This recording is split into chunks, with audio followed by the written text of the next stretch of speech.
Το Θέατρο Σκιών Αρσένιος Αργυρού σας παρουσιάζει την ιστορία του Καραγκιόζη μέσα από το πέρασμα των αιώνων. Η ιστορία του Θεάτρου Σκιών και του Καραγκιόζη.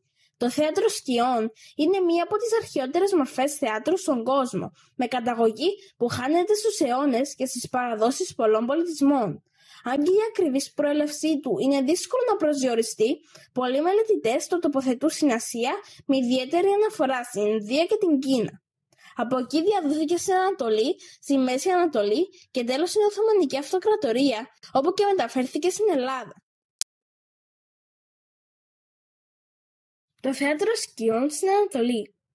Η πρώτη καταγεγραμμένη εμφάνιση του Θεάτρου Σκιών εντοπίζεται στην Κίνα, κατά τη διάρκεια της δυναστείας των Χαν, 206 π.Χ. με 220 μετά Χριστόν.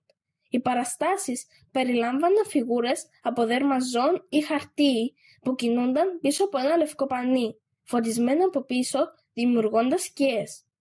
Οι ιστορίες που αφηγούνταν αυτές οι φιγούρες αντλούσαν θέματα από μύθους, θρησκευτικές παραδόσεις και λαϊκές ιστορίες, συνδυάζοντας τη ψυχαγωγία με τη διδασκαλία.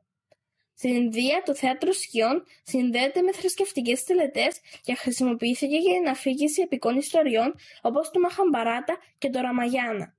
Στην Ινδονησία, η μορφή αυτή του θεάτρου είναι γνωστή ως Χαγιάν Κουλίτ και παραμένει δημοφιλής μέχρι σήμερα. Το Θέατρο Σκιών στην Οθωμανική Αυτοκρατορία. Το Θέατρο Σκιών έφτασε στην Οθωμανική Αυτοκρατορία μέσω των εμπορικών και πολιτιστικών ανταλλαγών με την Ανατολή.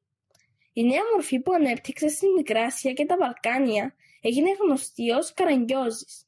Ο Καραγκιόζης ήταν μια κεντρική φιγούρα του θεάτρου αυτού, ένας λαϊκός ήρωας που εκπροσωπούσε τον απλό λαό και τα δεινά του σε μια κοινωνία που κυριαρχούσε η εξουσία και η αδικία. Ο ίδιος ο Καραγκιόζης, ένας αστείος αλλά και πονηρός χαρακτήρας, με τις φτωχές του καταβολές, προσπαθούσε να επιβιώσει μέσα από κωμικές καταστάσεις, αναδεικνύοντας τις αδυναμίες των ισχυρών και των εξουσιαστών. Μαζί με το φίλο του, το Χαντζιαβάτη, που εκπροσωπούσε την υποταγή στην εξουσία, δημιούργησαν ένα δίδυμο που αφηγούνταν τις περιπέτειες του απλού λαού, γεμάτες γέλιο αλλά και κριτική σκέψη.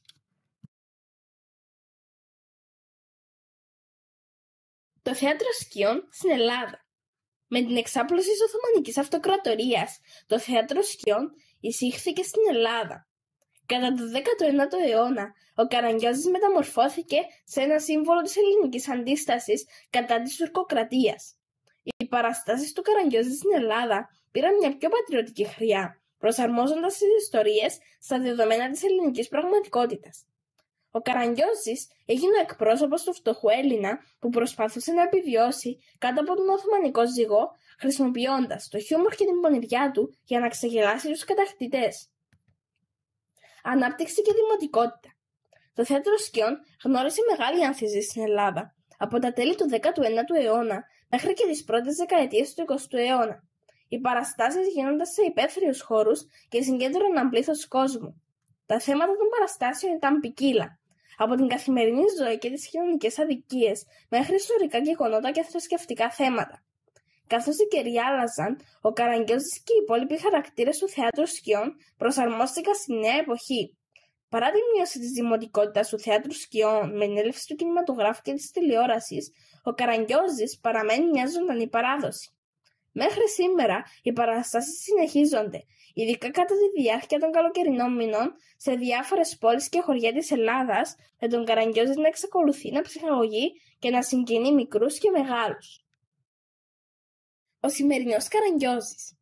Σήμερα, ο Καραγκιόζης αποτελεί ένα σύμβολο της ελληνικής λαϊκής παράδοσης.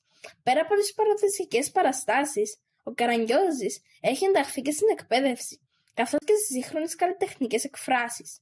Η φιγούρα του Καραγκιόζη συμβολίζει τη δύναμη της αντίστασης, την ευφυΐα και την ανθεκτικότητα του λαού μπροστά στις δυσκολίες. Παράλληλα, το Θέατρο Σκιών συνεχίζει να επηρεάζει άλλες μορφές τέχνης, όπως ο κινηματογράφος και η τηλεόραση, ενώ παραμένει μια πηγή έμπνευσης για καλλιτέχνες και δημιουργούς. Το έργο του Καραγκιόζη και οι ιστορίες του αντικατοπτρίζουν την ελληνική ψυχή, τις ελπίδες, τα όνειρα και τις ανησυχίες ενός λαού που μέσα από τις δυσκολίες δεν έχασε ποτέ την αίσθηση του χιούμορ και την ανθρωπιά του.